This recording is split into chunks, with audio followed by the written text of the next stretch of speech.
မိသားစုအမေကြီးကထမင်းချက်တို့မိသားစုအတွက်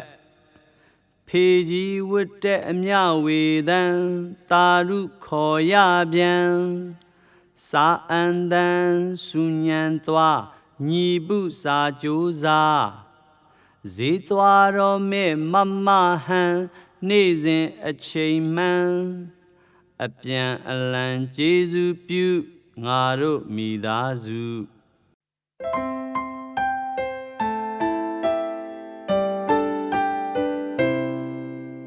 သားတို့တွေသမီးတို့တွေလိမ္မာပါတယ်လေအာနေသူဖိမကူအနိုင်မယူရဘူးလေဆိုးသွမ်းကရိုင်းဆိုင်တာရှောင်ကျင်ပါမယ်လေကျန်နန်းစွာမပြူကြပါ